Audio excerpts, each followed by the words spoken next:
that doesn't necessarily mean that we're terrible people and we're bad people and we're destined for hell. La. What it means is that we have some kinks in our armor that we need to straighten out. We've got some deficiencies in our character that we need to straighten out. Alright? And the believer should be that building block to his brother or his sister in Al-Islam. So I know that you're doing something wrong. I don't necessarily look down on you and criticize you for that. I'm trying to help you get up and be closer to your Lord Tabaraka wa Ta'ala. Does that make sense, Ikhwan? Jade. Alright.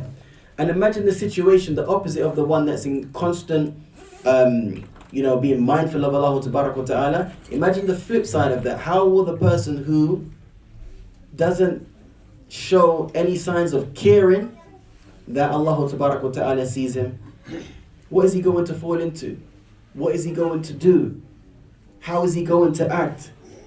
What kind of words are going to come out of his mouth? Alright? Wadih. Alright? Jazakumullahu khairan.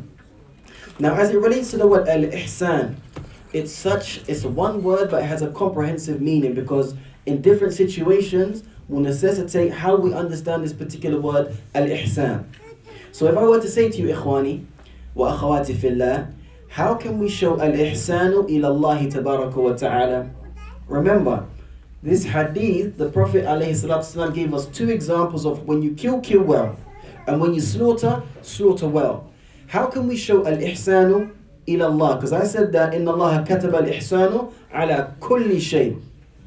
Sah wa la? I said that that indeed Allah prescribed perfection or brilliance in everything. So that means that the Muslim has al-ihsanu with Allah. That means the Muslim has al-ihsanu with himself. That means the Muslim has al-ihsanu with who? With other people. So my question to you guys now is, how does the Muslim show al-ihsanu to Allah Tabaraka wa Ta'ala? Allahu Akbar. Being obedient to Him. If you want to have al-ihsanu ila Allah Tabaraka wa Ta'ala, you don't have to climb a mountain. You don't have to raise thousands of pounds for charity. You have to obey Him. And from obeying Allah Tabaraka wa Ta'ala is to worship Him alone and do not ascribe any partners in worship with Him. That's what you've been required to do. Pray 5 times a day. That's what you've been required to do. You don't have to. It's not wajib for you to do all of your nawafil, salawat. La. If you do it, it's obviously better and recommended. But in terms of having al-ihsan, then do as Allah Tabaraka wa Ta'ala has commanded you to do, and subsequently stay away from that which Allah Tabaraka wa Ta'ala has asked you or commanded you to stay away from that. Tafaddal ya akhi. It's in the hadith that says that Prophet Muhammad sallallahu alayhi wa sallam said that the deeds which are most loved by Allah, those which are done consistently, even though they're small. For sure. Excellent. What's your angle for using this hadith today? Couldn't that show that ihsan? I'll try to link it. Show me. You're doing excellent. Could that show that Allah doesn't expect that much from us, but it's just being consistent? I wouldn't personally. Excellent point, akhi. Jazakallahu khairan. I wouldn't personally say Allah doesn't expect that much from us. What I would say that is, based upon the hadith you mentioned, is that it's not necessarily those spontaneous, sporadic, once in a lifetime or once in a blue moon, massive, humongous deeds that you do that Allah particularly loves. La, He loves those deeds that are consistently done, even if they're small. Even if they're small. You with me? So try to have excellence in every sphere or aspect of your life. Don't just when, for example, Ramadan, as it's on our doorstep now, it comes around, we're the best Muslims that we can possibly be. Then once Ramadan leaves, we go back to all of the evils that we used to do prior to Ramadan coming. Make sense, ikhwan? J. So having al-ihsanu to Allah Tabaraka wa Ta'ala necessitates that we are obedient to Him. And also, similar to what I mentioned at the beginning of the lesson, with regards to calamities occurring in our lives and whatnot, having al-ihsan to Allah Tabaraka wa Ta'ala, and this is I'll come to you in a second, akhi, this is crucial, is having al-ihsanu and being patient on the decree of Allah Tabaraka wa Ta'ala. Having patience on the decree of Allah Tabaraka wa Ta'ala. And that, in doing that, and it can be difficult sometimes, that is a Muslim displaying al-ihsanu to Allah Tabaraka wa Ta'ala. What do I mean? طيب, we know that as Muslims, that we're going to be tested in life. It's a given. Alright, if anybody thinks that they're going to live their life, right, in this dunya, without being tested by Allah Tabaraka wa Ta'ala, you're horribly mistaken. And you're in for a hard, sharp shock. You're going to be tested with yourself, your wealth, life, death, your kids, your parents, your wife, wife with husband, husband with wife. You're going to be tested. The issue isn't if we're going to be tested or not. The issue is, how do we react when the musibah or the ibtila, the test or the calamity, falls on our shoulders? Are we going to start questioning Allah Tabaraka wa Ta'ala and start saying, Limadha? Why me? Or are we going to be of those people that do or say, as Allah Tabaraka wa Ta'ala commanded us to say, Inna lillahi wa inna ilayhi raji'un. قَدَّرَ اللَّهُ وَمَا شَاءَ فَعَلَ. These are the words that come out of our mouths when we find ourselves in a sticky situation. What does Allah Tabaraka wa Ta'ala say in the Quran? وَلَنَبْلُوَنَّكُمْ بِشَيْءٍ مِنَ الْخَوْفِ وَالْجُوعِ وَنَقَصٍ مِنَ الْأَمْوَالِ وَالْأَنفُسِ وَالثَّمَرَاتِ وَبَشِّرِ الصَّابِرِينَ. Who are the sabirun? الَّذِينَ إِذَا أَصَابَتْهُمْ مُصِيبَةٌ قَالُوا ماذا؟ إِنَّا لِلَّهِ وَإِنَّا إِلَيْهِ راجعون. أولئك عليهم صلوات من ربهم ورحمة وأولئك هم مهتدون. Jazakallah khair. Good effort though. Allah Tabarak wa Ta'ala says, and certainly, indeed, we will test you. وَلَنَبْلُوَنَّكُمْ بِشَيْءٍ, with something from ماذا؟ وَلَنَبْلُوَنَّكُمْ بِشَيْءٍ مِنَ الْخَوْفِ, from fear, وَالْجُوعِ, and hunger, وَنَقَصٍ مِنَ الْأَمْوَالِ, and a loss of wealth, وَالثَّمَرَاتِ, and fruit, وَبَشِّرِ الصَّابِرِينَ. But give glad tidings to the patient. You're going to be tested in these areas and other than these areas. But give glad tidings to the patient. Who are the patient? Allah Tabarak wa Ta'ala goes on to explain, الَّذِينَ إِذَا أَصَابَتْهُمْ مُصِيبَةٌ, when they are those, i.e. the patient, are those who, when the calamity from Allah Tabarak wa Ta'ala befalls them, قَالُوا, they say, إِنَّا لِلَّهِ وَإِنَّا إِلَيْهِ رَاجِعُونَ. إِنَّا لِلَّهِ وَإِنَّا إِلَيْهِ رَاجِعُونَ. Verily to Allah Tabarak wa Ta'ala we belong, and unto Him is our return. Or you can say words like قَدَّرَ اللَّهُ وَمَا شَاءَ فَعَلَ. It says Allah decrees and He does as He pleases. Do you understand, Ikhwani? There's a gulf of a difference between the two reactions to a musibah. What we're commanded to do is have al-ihsan in everything. So that necessitates al-ihsan when things are going good, and al-ihsanu when things are going bad. Good and bad. Alright guys? Jazakallahu khairan. Na'am. طيب. So having al-ihsan, and as it relates to being patient with Allah Tabaraka wa Ta'ala, is of the utmost importance, and Allah Tabaraka wa Ta'ala knows best. Na'am, tafaddali ya akhi. It's not a question, the hinge on the tables. This one here? No, one closest to you. Oh, thank you so much. Next question, how can we have al-ihsan to the Prophet sallallahu alaihi wasallam? How is it possible for the Muslim to have al-ta'a to Rasulullah sallallahu alayhi wa ala alihi wa sallam? Naam. By saying sallallahu alayhi wa sallam? I mean, that's definitely requested from the Muslim by saying sallallahu alayhi wa sallam. What else, guys? Think about it.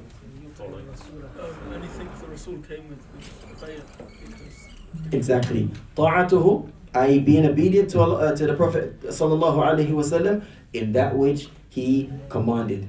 And subsequently, it's not only just being obedient to him in that which he commanded, it's also staying away from that which he told us to stay away from. So we do as he told us to do, and we stay away from that which he told us to stay away from. What did the Prophet ﷺ say in a hadith recorded by Imam Al-Bukhari? كل أمتي يدخلون الجنة إلا من أبى. Okay, go ask mommy, darling. قيل وَمَنْ يَأْبَى يَا رَسُولَ اللَّهِ. All of my ummah, as the Prophet ﷺ says, will enter paradise except those who refuse. قيل له يا رسول الله من يأبى ومن يأبى يا رسول الله. Who refuses? What did the Prophet صلى الله عليه وعلى آله وسلم يقول؟ قال من أطاعني دخل الجنة ومن عصاني فقد أبى. It's not difficult in terms to understand. Maybe sometimes the practical implementation can be difficult, but in terms of understanding, it's not difficult. You claim to love the Prophet ﷺ, have ihsan towards him, that will be seen in a person's, the fruits of that claim will be seen in a person's actions. The fruits of that claim will be seen in a person's action. And as we can see from this hadith collected by Imam Al-Bukhari, obedience to the messenger is a sabab for the dukhul of Jannah. And likewise, disobedience to the messenger of Allah sallallahu alaihi wasallam is a means for one to be considered as those who refuse. And I ask Allah Ta'ala by His best names and by His greatest attributes to make me and you all from those people that enter Jannat without any reckoning or without any punishment. طيب. How can one have al-ihsanu to one's parents? Al-ihsanu إلى الوالدين أو للوالدين إلى الوالدين. كيف أنت؟ نعم. How can we have al-ihsanu to our parents, أخي؟ لا لا لا الذي خلفك. Huh? Lovely. Respect. What else? Sheikh Bilal. Being kind. نعم. What else?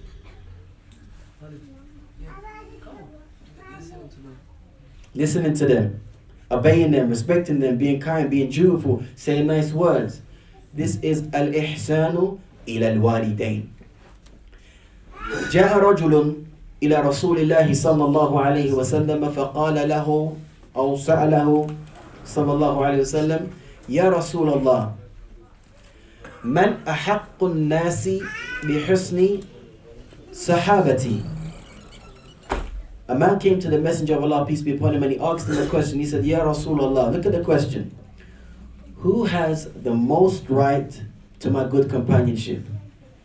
هل قال النبي صلى الله عليه وسلم صديقك زوجتك ابنك بنتك جدك أبوك. Huh? Did the Prophet ﷺ reply to this tremendous question and say, your friend has the most rights? Or your mother, or your father, or your brother, or your daughter, or your son, sister? What did he say? أنت ماذا قال النبي؟ أمك. فيقول أمك, your mother. How many times is it reported that this man repeated this question, Sheikh Musa? ثلاثة. So he asks the question again. ثم من? قال النبي صلى الله عليه وسلم ثم أمك. قال ثم من؟ قال النبي صلى الله عليه وسلم ثم أمك. قال ثم من؟ ثم قال النبي عليه الصلاة والسلام ماذا؟ ثم أبوك. So our mothers in Al-Islam, our parents have rights, and we have to have al-ihsan to our parents in everything that we do. وَقَضَى رَبُّكَ أَلَّا تَعْبُدُوا إِلَّا إِيَّاهُ وَبِالْوَالِدَيْنِ إِحْسَانًا إِمَّا يبلغن عندك كبر أحدهما أو كلاهما فلا تقل لهما أف ولا تنحرهما فقل لهما ماذا؟ قولا كريما.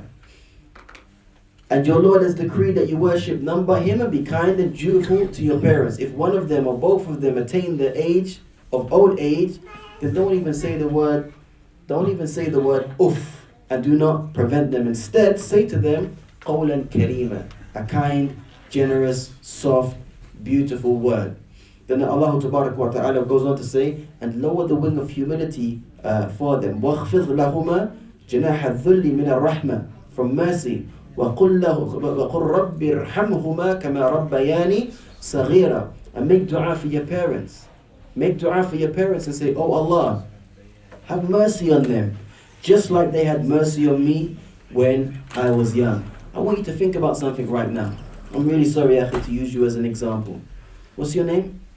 Now. Shu'aib. Akhi Shu'aib's here with his daughter, She is how old? 1 year and 10 months. 1 year, 10 months. She's just short of 2 years old. What's her name? Maryam. Maryam. I got a daughter called Maryam too. Maryam, bi'idhnillahi ta'ala, will grow up, bi'idhnillahi ta'ala, to be a beautiful, pious, God-fearing Muslimah. And a large portion of her early years, she won't remember what happened. Sir? Who remembers when they were 1 year old, 2 years old? I don't know anybody who would claim that except for Abu Sumayya, maybe. Allahu A'lam. I don't know. But the point is this. Our children grow up, and as parents, as God-fearing parents, we're kind and we're dutiful and we're respectful and we show mercy to our kids. Right? But the next child will get to a stage, and it happens to many children. And it's not necessarily a deficiency from the angle of the parents. No, it happens to kids growing up, and especially in this day and age. Sometimes that child may show a distasteful behavior or character towards the parents. Not knowing when that child, or not knowing, but not pondering and reflecting that when I was Maryam's age, I was so dependent on my parents. I was dependent on them for food. I was dependent on them to clean me. I was dependent on them to clothe me, to house me, to raise me to be a good, God-fearing Muslim.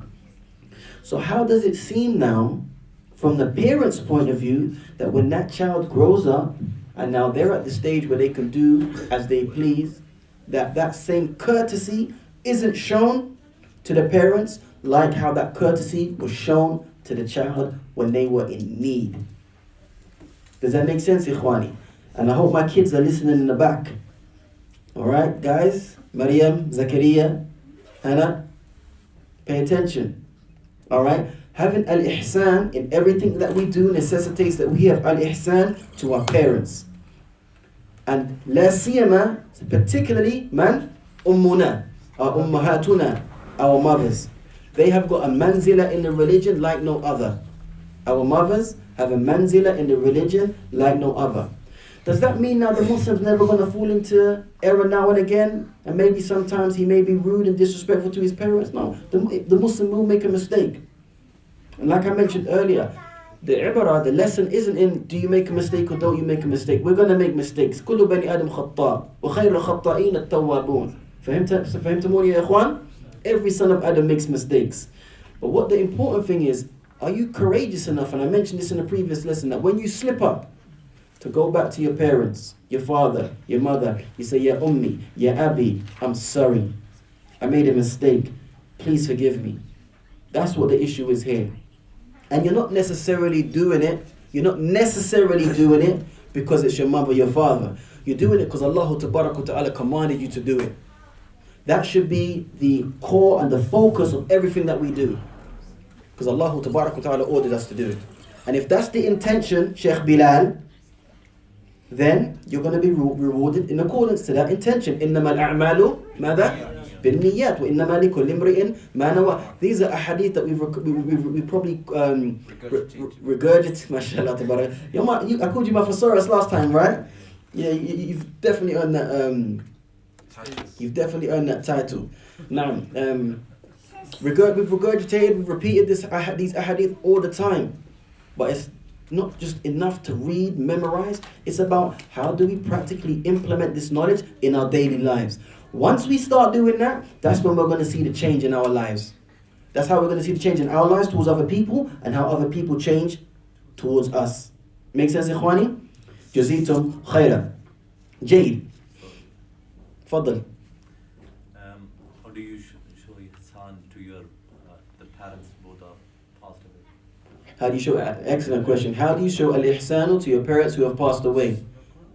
Beautiful question. Let me quickly answer this question before I forget what I was going to say. One of the many ways that you can show al-ihsanu to your parents who have passed away, first and foremost, is by doing what, ikhwan? Ad-du'a.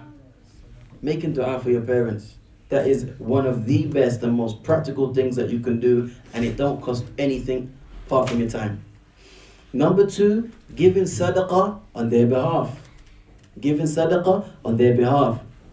What did the Prophet عليه الصلاة والسلام يقول كل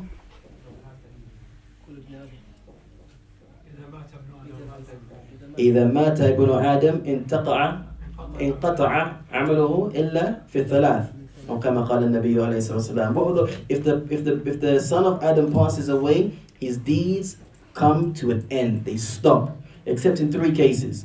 Case number 1, what is it? ولد صالح هكذا, a pious son. And because it says ولد صالح يدعو له كما قال عليه الصلاة والسلام, that doesn't mean now a pious daughter making dua is not included. Oftentimes in the religion, if the male gender is addressed or spoken about, it also includes the female gender, except if we have a dalil for the khususiyya, the exclusivity of whatever's being mentioned to males or exclusivity to females. Make sense, ikhwan? Jade. So we can make dua, we can give sadaqah on their behalf. We can also, when I say sadaqah, it's not only giving money, you can build a masjid and stuff like that. Also, min ihsan ila al-walidain, who have passed away, is by having good relations with their friends, the friends of your parents. You with me? Staying in contact with them and having basically good mu'amala, good dealings with them. These are just 3 of the main ways that I can remember now. If anybody's got anything to add, فليتفضل. No. Making hajj, again, that will come under, it's a form of giving sadaqah, or doing something for on behalf of somebody else. When we're speaking about sadaqah, it's very, very broad. It's not restricted to money or maybe building a masjid. Performing good deeds on their behalf, like doing hajj or umrah, if they fulfill the conditions. That is. Jade. Any questions, ikhwan? Fasoris, you had a question. You put your hand up, sorry. Say the third way you can show. Okay. Any more you had a question, Akhi? Well, do you know in the Hadith about the deeds of persons like not cut except in 3? You know the Sadaqah Jariyah? Isn't that if I make a masjid in my lifetime, then when I die, the reward of that masjid keeps on coming? Or is it through other people doing Sadaqah Jariyah on my behalf? Okay, repeat the question one more time, sorry. So my question is, when it says Sadaqah Jariyah, Yeah. Is that me doing, say, a sadaqah, like me building a masjid or building a well, For sure. and I'm getting rewards for that when I'm dead? Yeah, for sure. Or is it somebody else building a well or masjid on my behalf? It definitely includes you doing a good deed. Building a well, masjid, writing a book, whatever that sadaqah jariyah is, that's definitely included. And secondly, by doing something on behalf of somebody, like building a well in somebody's name, to be honest with you, I don't have the dalil to say that that's included in it, but many people when they die, when somebody else dies, they try to raise money or whatever the situation may be to build a masjid in that person's name, hoping that Allah Tabarak wa Ta'ala will accept that deed. But again, I don't have any dalil. And again, ikhwan, it's so important when we're speaking about the religion. Al-ibratu bid-dalil. Alright? What's important is the dalil and not necessarily what's common among the people. I'm not saying that there is no dalil to, if somebody builds a masjid on somebody's behalf, would that be sadaqah jariyah for that person? I'm not saying that. I'm saying that I don't know the dalil or the basis of that. Does that make sense? Hope that makes sense. There's a quick question that I want to quickly address. It says, Ustad, could you kindly explain to us or children that kill, well, doesn't mean killing humans. Excellent. Slaughtering meaning animals. Nah, don't want them to think they're killing. Jazakumullahu khair. Excellent question. I should have clarified that, especially for the children.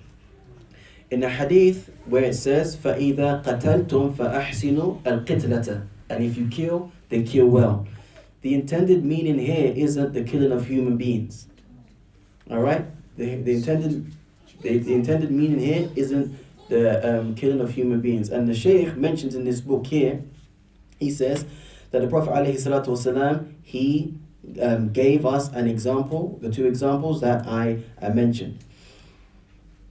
And the example that the Shaykh mentioned in the book as it relates to if you kill, kill well, he says that if you have to kill an animal, all right, a harmful animal that isn't permissible for you to eat, like a dog, all right? A dog, for example, a dog is going to harm you, or any other animal that you fear for your safety or your life or whatever the situation is. You have to pick the best method to kill the animal without causing too much harm to them, whatever that may be at the time, whether that be shooting that animal or whether it could be electrocuting that animal, whatever the situation is. That's what the intended meaning is. Al-Islam, or this hadith, is not promoting going out and killing people. Alright? It's not, for, like I said, I've mentioned so many times, Al-Islam is not a vigilante religion where anybody can take the law into their own hands and go and do as they please, when they please, and who they please. You with me? It's a religion that has guidelines. Hope that makes sense. And again, the slaughtering part, وَإِذَا ذَبَحْتُمْ فَأَحْسِنُوا الذِّبْحَ يَا شَيْخ أنت. When the Prophet ﷺ says, and if you slaughter, then slaughter well, this is speaking about how we as Muslims slaughter our animals. Alright? And there are conditions as it relates to the meat that we can eat. Alright? As long as the person that's carrying out the slaughtering fulfills these conditions, making the meat halal, then we can consume that meat. From those conditions, the person has to be a Muslim. Alright? Or he has to be from the people of the book. He has to be a Muslim or from the people of the book, as Allah wa ta'ala mentions in the Quran, that our food is permissible for them and their food permissible for us. يقول وَطَعَامُ الَّذِينَ أُوتُوا الْكِتَابَ حِلٌّ لَكُمْ وَطَعَامُكُمْ حِلٌّ لَهُمْ. And the food of those that were given the book is permissible for you, and your food, i.e. the food of the Muslims, is permissible for them. Who is Allah wa ta'ala speaking about when he says وَطَعَامُ الَّذِينَ أُوتُوا الْكِتَابَ? The Jews. The Jews what? Christians. Al-Nasara. Al-Yahud wal-Nasara. Alright guys? So the first condition is that the person has to be a Muslim, or what we call Kitabiyan. Kitabiyan, the person from the book. So, if it's somebody from the book, does that mean I can now go to like McDonald's? Okay. Fantastic question. He says, okay, if it's somebody from the book, does it mean I can go to McDonald's and eat their meat? There are those from amongst the ulama that say that it's permissible to do so. If you're living in a Christian country, right? Christian country, it's permissible to eat the meat of the people of the book. You with me? So you do find Muslims going to Subways or KFC or McDonald's and eating their food because they consider them to be the people of the book. Are they really the people of really the people of the book? Yani, that comes down to perception. I would never, me personally, Ismail would never criticize somebody that ate in McDonald's, as long as they're not just doing it based upon their hawa, and they're doing it based upon the dalil that the sheikh that they've returned back to gave. Who am I to criticize? Have we been burdened with finding out if a person says he's a Christian, right? Have we been burdened with the responsibility to find out if he's truly a Christian? Where does it say that we have to start asking and investigating and asking this question and that question? Or if a person says he's a Jew, is he a practicing? Have we been requested to do that? You know? Me personally, I don't eat meat no more anyway, but as it relates to just the meat general of the people of the book, here, I stay away from it just to be cautious. And there are so many other halal alternatives that I can. Why give my money to McDonald's when I can give it to, for example, halal butchers? Why give my money to the non-Muslims when I can support a Muslim business? That's just me personally. That's just me. But for some people, the Big Mac is just too nice. They just can't get away, right? Allahu Akbar. Now, okay. Where were we before this, guys? We was talking about al-ihsan. طيب. وعليكم السلام ورحمة الله مريم وشعيب. Take care. Bye-bye. Assalamu alaikum. Bye-bye, darling. Okay, so we spoke about the different people or the different people that we can show al-ihsan to. From those people that we can show al-ihsan to is the wife showing al-ihsan to the zawj. How can a wife show al-ihsan to her husband? By obeying him in those things which do not include the disobedience of Allah Ta'ala. We have a famous principle in the religion. Famous principle here, Sheikh Talib, Sheikh Muhammad. It says, لا طاعة لمخلوق في معصية الخالق. This is a qa'idah that you can run with for the rest of your life. لا طاعة لمخلوق في معصية الخالق. There is no obedience to creation which entails disobedience to the Creator. There is absolutely no obedience, no matter who that person is, even if it's your mother. Your mother tells you to do something that goes against or contravenes what Allah Ta'ala and His Messenger has sent down. There's no obedience to your mother in that. Even though when the Prophet was asked, Man ahaqqu an-nasi bi husni sahabati, qala ummuka, sah? Even though he gave us such a tremendous lofty status, there is no obedience to any creation. Not husband to wife, not wife to husband, if that entails disobedience to the Creator of the heavens and the earth. And how can the husband show al-ihsan to his wife? Ajibuni ya ikhwan. Being merciful to her, loving her, taking care of her, clothing her, feeding her. These are just some of the ways, dealing with her in a way that is better. These are some of the ways as husbands, and for those of you who are not married yet, soon to be husbands, inshallah ta'ala, we can have al-ihsanu towards our spouses. Alright, very, very, very important. And lastly, ikhwani, and we're going to, inshallah ta'ala, probably end on this today, is al-ihsanu ila ghayrihi. How is it possible to have al-ihsanu to other than yourself? How is it possible to have al-ihsanu to other than yourself? To other people, i.e. for me to have ihsan to you. Respect. What else? Merciful. Young and old, Mumtaz. For Muslim to Muslim, like saying, like replying to his salam. Replying to you, so that comes under being respectful. Jade, what else, ikhwani? Helpful. Dealing with your brother or your sister in a way that you know that Allah Ta'ala is going to be pleased with. The Prophet ﷺ said in a hadith collected by Imam al-Tirmidhi, أكثر ما يدخل الجنة تقوى الله وحسن الخلق.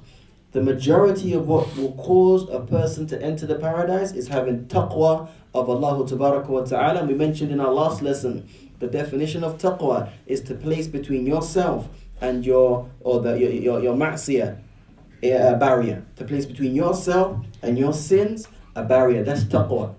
And also having husnul al-khuluq, having good, kind manners and dealings with people. Alright? لا يؤمن أحدكم حتى يحب لأخيه ما يحب لنفسه. None of you truly believe until you love for your brother what you love for yourself. So all of these are ways and areas that we can show al-ihsanu to other than us. Alright?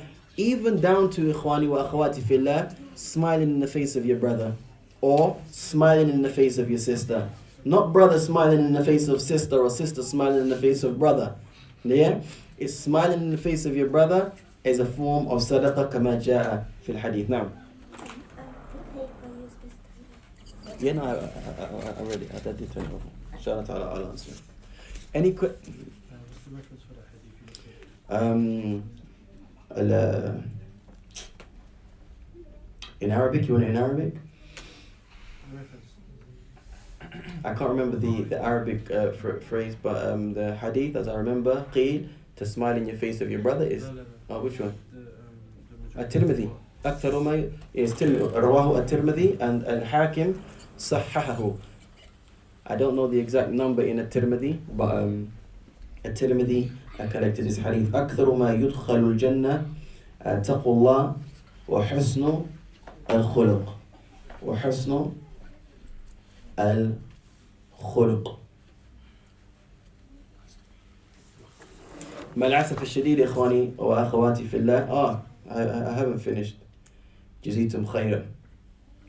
طيب, somebody may say, okay, I mentioned a little while ago when I clarified the question for the sister that when it says فَأَحْسِنُوا الْقِتْلَةَ, it doesn't mean the killing of human beings.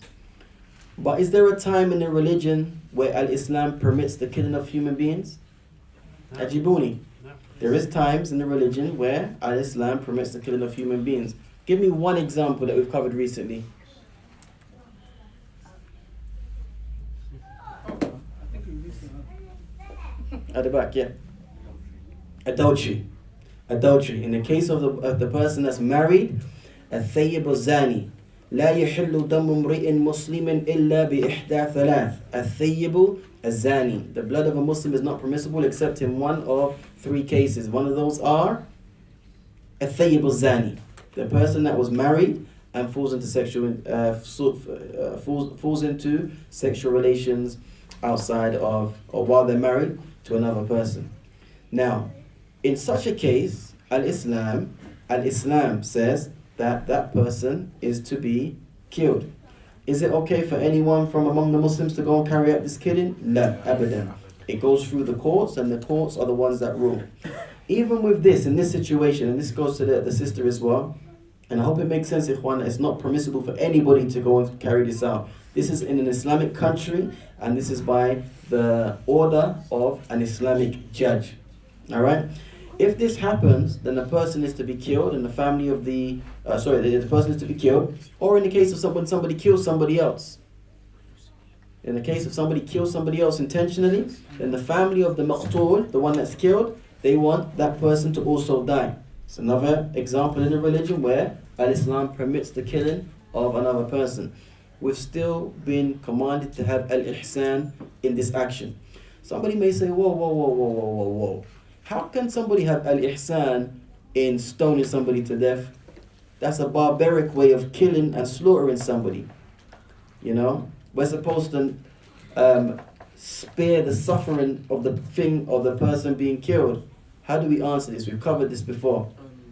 By them suffering in this world, it becomes an expiation of that sin in the afterlife. That's 100% correct, but not answering the question. Because we said that the sunnah to do it is not with small stones that will take forever. That will just be getting hit forever until they die, and not massive like boulders so that will just harm them. So that's excellent. But the question is, whether it's the small, medium, or big stones, somebody will still say stoning is barbaric and backwards. My question is, if we've been commanded with al-ihsan in everything that we do, yet the stoning to death is something that we've been ordered to do, somebody might say that there's tanaqud, there's contradictions between that. Ihsan is proficiency and brilliance and excellence and sparing the maqtul any suffering, and this is stoning. this is excellence, which is according to what Allah subhanahu wa ta'ala. هكذا هذا هو الجواب. That's the answer, ikhwan.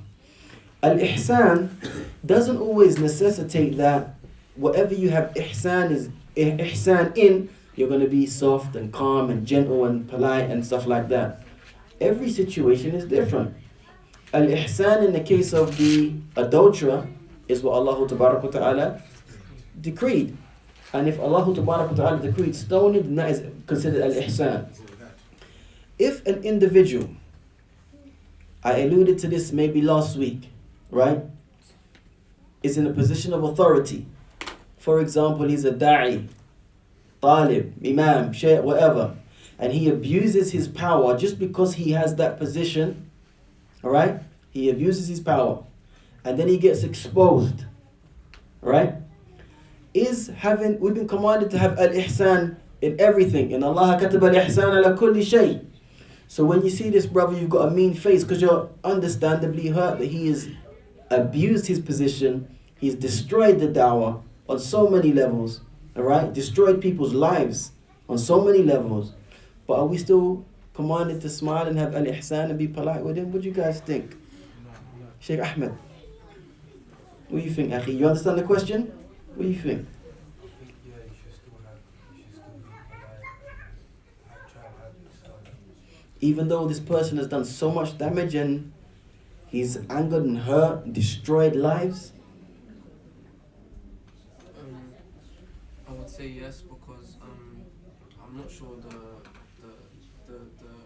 Proof? the reference. Okay. I'm not sure the reference, but I was told if you die holding a grudge against someone, you won't smell the scent of Jannah, and forgiving that person and having being nice when you see him is a way of forgiving him and not holding that grudge.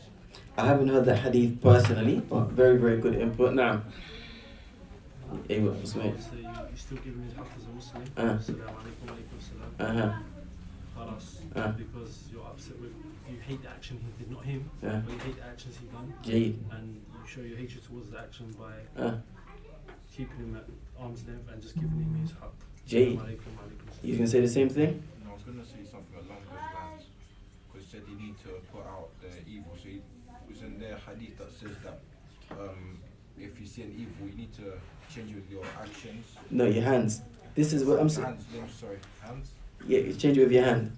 If you can't, then change it with your mouth. If you can't change it with your mouth, then hate it in your heart. So that's true. There is a hadith that mentions that. But my thing is, this action's already been done.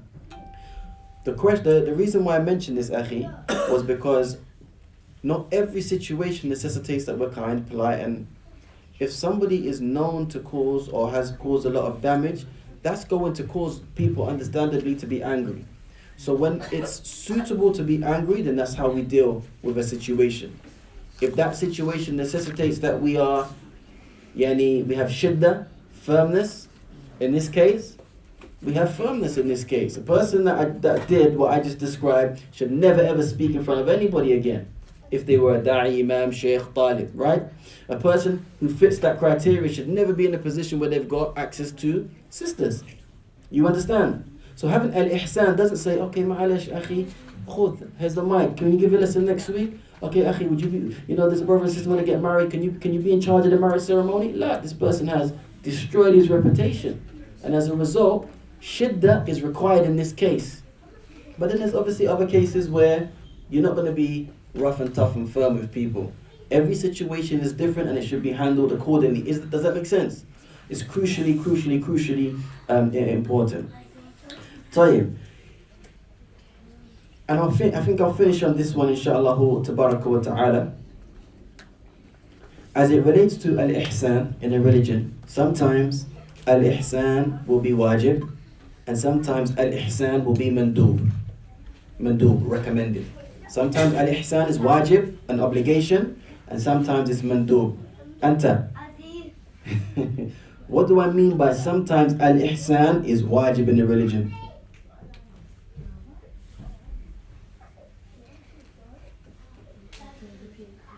Al-ihsan, being proficient and excellent and brilliant in what we do. Sometimes this ihsan is an obligation, you have to do it. Sometimes it's recommended. Give me an example of when al-ihsan will be an obligation in the religion.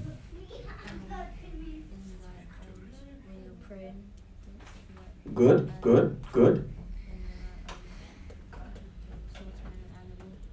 Slaughtering an animal, excellent.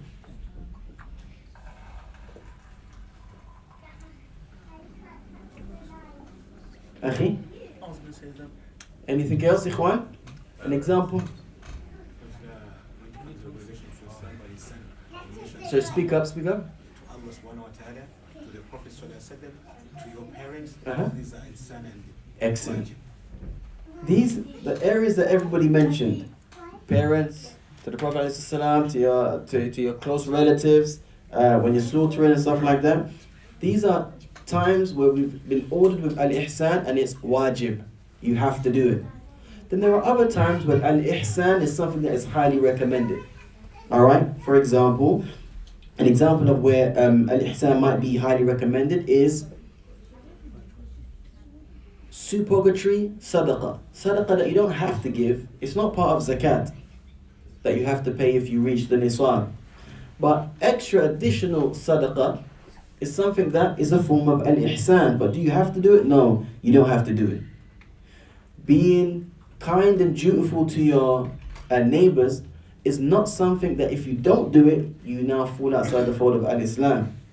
It's obviously your iman, as we've covered before, will obviously be deficient, but you're still a Muslim. You haven't exited the fold of al-Islam.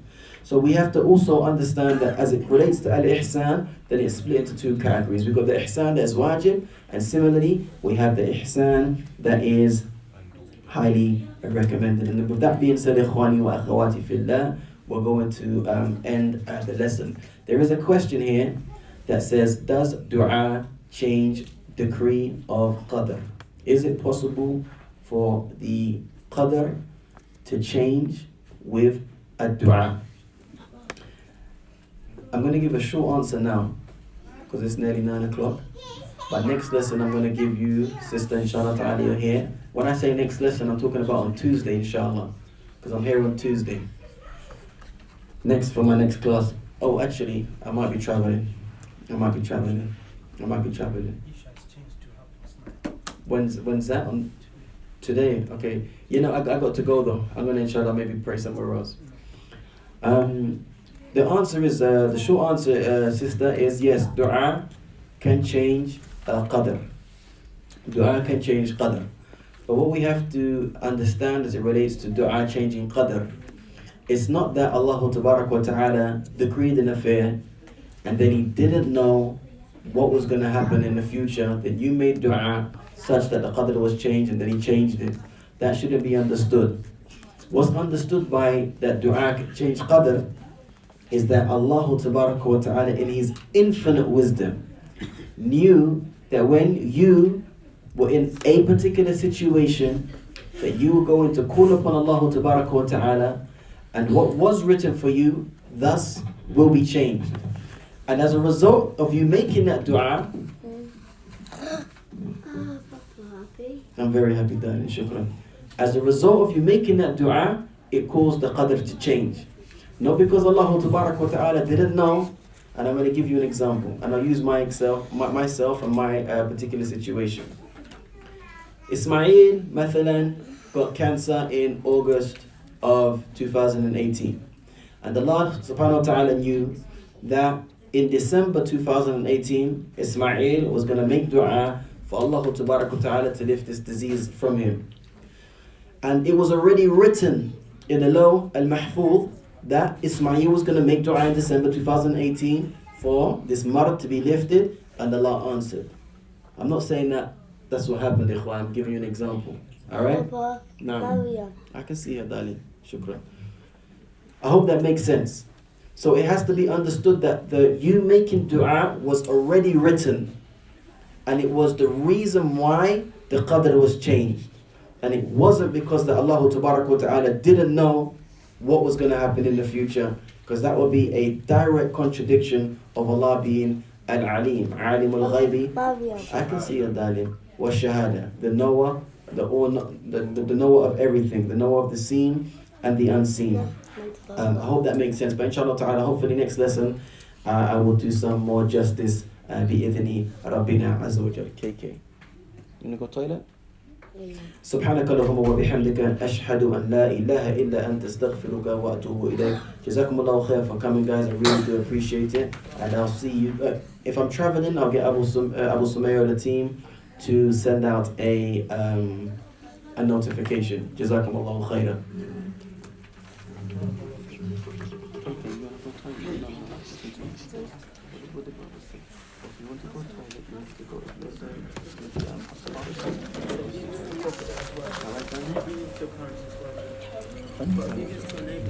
It's not recommended. One second, darling. 1 second.